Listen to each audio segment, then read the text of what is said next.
What's up mga kamotobay? Muling nagbabalik ang inyong lingkod na si Motobay. Ngayon mga bay, meron tayong uling tutorial dito sa mini driving light natin, no, na gamit natin dalawang relay. Ayan.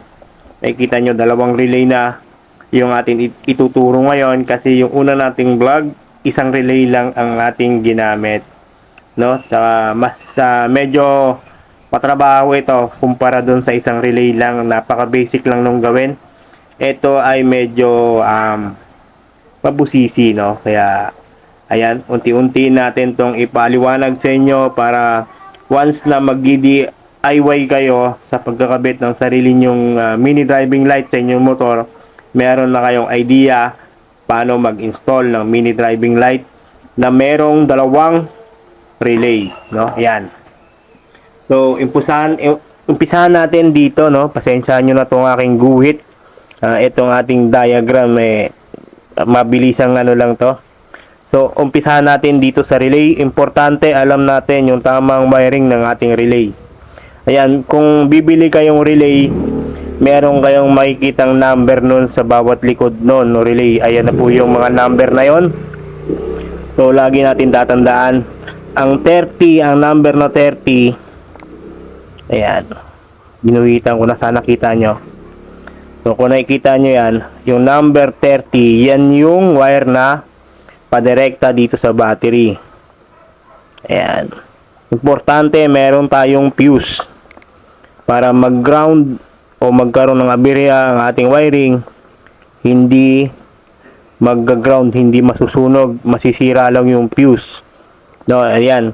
Direkta yan dito sa battery. Ayan. Ayan nyo. So, positive. Positive yan mga bay. Yung number 30, direkta sa battery with fuse. Ito yung fuse natin kunwari. Medyo pangit yung drawing natin pero sana madali nyong maintindihan. Charot. Ayan mga bay. Oh. Ayan, yung number 30, dalawa, nakatap na yung dalawang 30. Ayan, tap na sila dyan. Dalawang relay. Papunta yan dito sa fuse, tapos papunta sa battery, sa positive. Ayan, no. Ayan mga bay. Pagkatapos naman mga bay, so ayan mga bay, pagkatapos natin dito sa number 30 na direkta sa battery na may fuse, so dito naman tayo sa domino switch. Yung switch natin.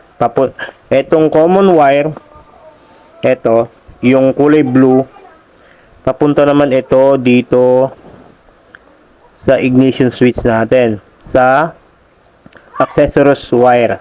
Accessories wire, no? Once na pinon natin yung susi, magkakaroon siya ng positive na supply. So, dito, ito yung common wire. Yan. Noon. Napunta yan dito. Yan, napakadali, no? Yung common wire ng domino switch papunta dito sa ignition switch, naka-attach sa accessories wire. Mostly, kulay itim ang ano nun. Hanapin nyo na lang kung saan yung once na inon yung susi, gagana yung mga positive na supply, no? Ayan. Katapos nun mga bay, etong dalawang to, aliman sa dalawang relay, ito yung magiging high, ito naman yung magiging low, no? Etong dalawang relay, no, na ginamit natin. Ayan. So, pagkatapos mga bay, meron kayong makikitang 86 sa relay, no? May number na 86. 86, kabila, no? 86 din sa kabila. So, dito sa kaliwa, eto, kaliwa, ay kanan, eto yung kaliwa, kasi baliktad no? So, alin man dito yung magiging high natin. Example, ito. Etong dalawang guhit ng domino, ito yung magiging high natin. So, papunta naman yan dito sa kanan na relay. Yung 86 ang number 86. Yan yung magiging high natin, no? Yan. So, ito namang isang guwit sa domino switch, papunta naman ito papunta ng low. So, dito pa rin yan nakakonect sa number 86. Ayan. Ito yung low, ito naman yung high. Ito yung high, ito yung low. So, pag nag-ignition switch na kayo nyan, yung kuryente mula dun sa ignition switch papasok dito, siya naman magiging supply ng ating mga relay. Ganun lang. Ayan. Ngayon, etong 85 mga bay, ito yung magiging negative. Negative. Yung 85, negative yan. Or body ground nyo ikakabit. So, i-attach nyo na lang din yan sa dito sa dalawang yung 85 tsaka 85, pwede nyo na i-attach at idikit nyo na sa negative or sa body ground. Ayan. So, etong dalawang 87, ito na yung papunta sa mini driving light. Dahil ito yung high natin, papunta naman ito, papunta dito sa high. Yung kulay puti na dilaw. Mostly ang kulay ng wiring nun ay kulay pula or dilaw na wire, no? Yan, nakaka-attach naman yan siya dyan. Ito yung high natin, high. So, kailangan nakatap din itong kabila. Parehas na kulay ng wire, no? Example, ang kulay nito ay red wire. Ito, red wire. Iyan yung high niya, red, yan. Ayan mga bay. Yung 87, papunta sa high ng mini driving light. Kulay red yon, kulay red, no? Yung kulay puti na ilaw, no, red ang lalabas. Red yung kanyang wire. Naka-attach na itong dalawa sa dalawang mini driving light. Ayan. Ayan, madali lang, no? Tapos ito namang kabilang relay na 87, papunta naman ito sa kulay dilaw na ilaw. So, ito, D. Yellow. Yan, yellow to, yellow. Ayan mga bay, yellow. Yung isang relay, yan, yung isang 87, papunta naman dito sa low ng mini driving light o yung kulay dilaw. So, kailangan nakatap na rin sa kabilang mini driving light. Ayan. So, ayan yung wiring ng mini driving light natin. So, yung isa, yung low, 87, papunta sa yellow. So, ang wire nun ay yellow din. Yung isa namang relay, papunta sa high. Red ang kulay nun, na wire ng mini driving light. At yung kulay itim na wire ng mini driving light, kulay itim, yan yung negative or body ground. I-connect nyo na rin tong dalawang to. Yan, pasensya nyo na talaga yung drawing ko. Malupit ako mag-drawing Ayan, yung kulay black na yan, yung nasa gitna, yan yung negative. So, attach nyo na rin yan sa body ground or direkta sa battery na negative. Negative. Ayan, ganun lang kasimple mga bay. Pag on nyo ng ignition switch, tatakbo ang kuryente dito sa switch natin. Kung alin man ang pagaganahin nyo sa dalawa, siya naman mag-activate sa kabilang relay para gumana yung high or low. Kabilaan na lang. So, itong 85, inuulit ko, body ground or negative. Body ground. Ewan ko lang kung nababasa nyo pa ba yan.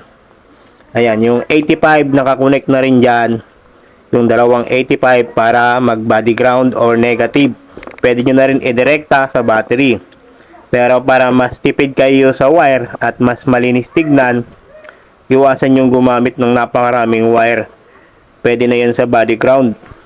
So ayun lang mga bay, no. So himayin natin ulit yung ating gawa. Ayan, no, medyo magulo na.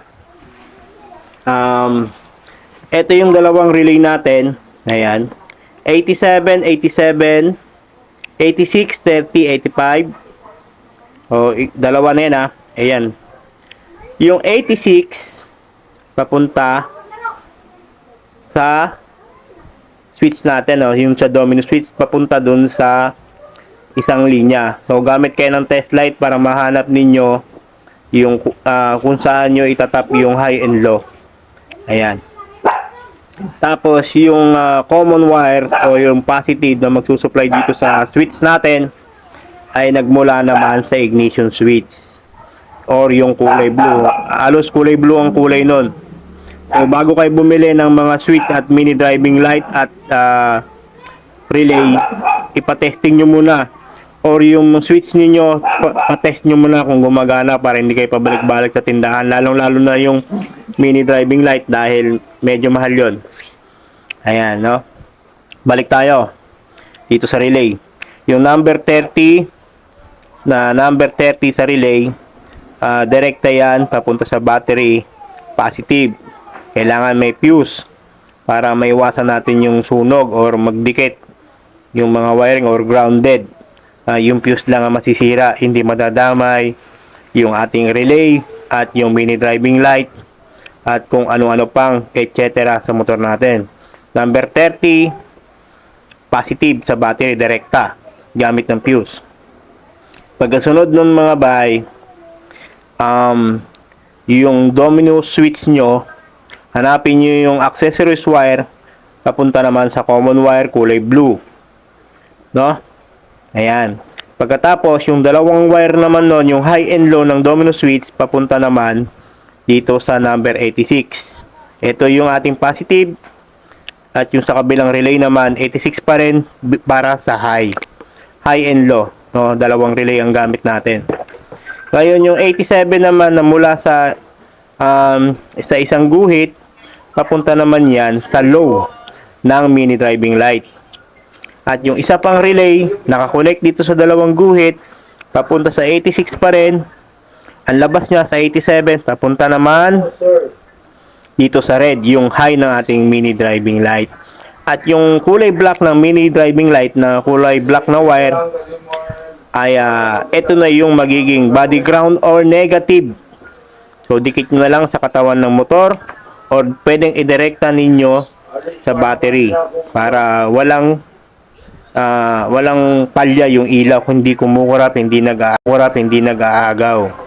So ayun lang mga bay, hope na naintindihan nyo yung ating simpleng tutorial dito sa pagkakabit ng mini driving light. So next nating ituturo sa inyo yung passing light naman sabay sa busina, no?